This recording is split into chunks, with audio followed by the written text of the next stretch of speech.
호랑이 형님 캐릭터 분석. 일영. 일영은 붉은산의 최고 간부 버일러 중 한 명으로 영흥왕 아린과 여러 면에서 꼭 닮았습니다. 외모는 산군이 아린으로 착각할 정도로 닮았고, 아린과 같은 염동력을 쓰며 아린과 비슷하게 죽은 생물과 계약을 맺을 수도 있죠. 이 때문에 독자들 사이에서는 일영이 항마전 때 아린의 육체를 빼앗은 게 아니냐는 추측도 많습니다. 최근에는 추위와의 대결 구도가 점점 짙어져 가고 있는데요. 오늘은 일영에 대해 알아보겠습니다. 1. 아카와 아린에게 밀린 3인자.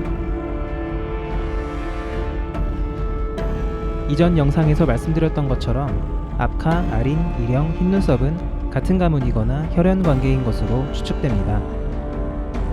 흰산의 주인 자리를 놓고 항마전 이전까지는 아린이 차지했고, 항마전이 끝난 후에는 아카가 즉위를 준비하고 있죠. 일영이 반드시 되찾겠다는 내 자리는 바로 흰산의 주인이며, 이는 언젠가 아카마저 제거하겠다는 의지로 보입니다. 피해의식도 상당한데요. 자신의 부하나 보고를 하러 오는 사람들에게 한결같이 내가 이런 곳에 있다고 네가 나를 능멸하냐고 합니다. 자신이 생명을 부여해 살고 있는 시들조차 술이나 처마신다고 할 정도로 일영의 인성은 형편없게 묘사됩니다. 심지어는 마약까지 복용하고 있는데요. 양귀비를 불로 태워 연기를 흡입하는 장면이 나옵니다. 양귀비는 주로 고통을 잊게 하는 마약인데, 어쩌면 일영이 자신의 시들이 느끼는 고통을 잊기 위해서일 수도 있습니다.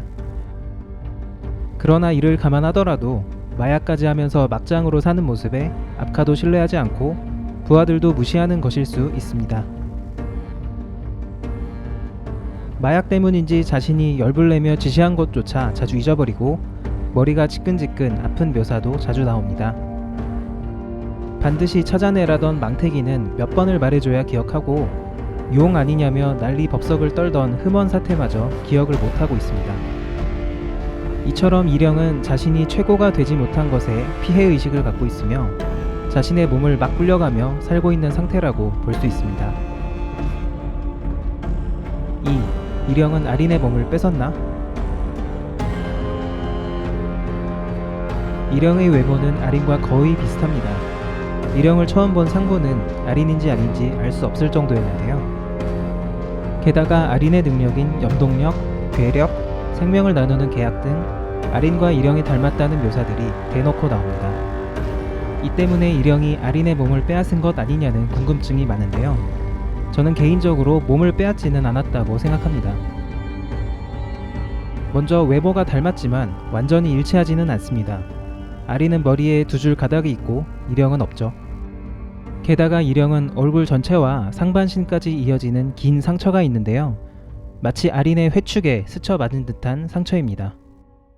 또한 아린은 다리가 안 좋아서 높은 곳에서 뛰지 못했는데요. 일영은 다리가 멀쩡한지 가마를 부수고 날아가는 장면도 나옵니다. 만약 아린의 혼이 빠져나간 몸을 일영이 차지했다고 한다면 절뚝대던 다리가 완전히 나은 것과 두 줄 머리카락 등이 설명이 되지 않습니다. 따라서 저는 일영이 아린의 몸을 뺏은 것이 아니라 그저 닮은 피부치, 쌍둥이와 비슷한 것이 아닐까 생각합니다. 3. 일영이 용을 무서워하는 이유. 일영은 용 얘기만 나오면 기겁을 합니다. 흠원이 날았을 때는 용이 나타난 것 아니냐며 잔뜩 쫄아버리는 모습까지 보였는데요. 이 정도면 단순히 두려워하는 수준이 아니라 당장이라도 자신을 죽이러 들이닥칠 존재 정도의 위협을 느끼는 것 같습니다. 용이 다시 나타나면 바로 도망갈 생각인지 큰 길을 가진 생물이 날면 공격하라고 흠원에게 주문을 걸고 새들도 비행을 금지시켰죠. 대체 용을 왜 이렇게 무서워할까요? 아마 항마전 때 흰산을 공략하려는 결정적 순간에 용이 등장해 아카와 일영을 방해했고, 일영에게 내가 다시 돌아오는 날 너를 죽이겠다고 협박했을 수도 있습니다. 일영 이마의 상처가 용에게 공격당한 상처일 수도 있고요. 현재 호형에 등장한 용은 무두리사부와 노마자가 지키던 새끼용인데요. 저 새끼용이 일영이 그토록 두려워하는 용이 아닌가 싶기도 합니다. 아마 2부가 끝나기 전에는 일영과 용에 관련된 떡밥이 모두 풀릴 것 같으니 인내심을 갖고 지켜봐야겠습니다.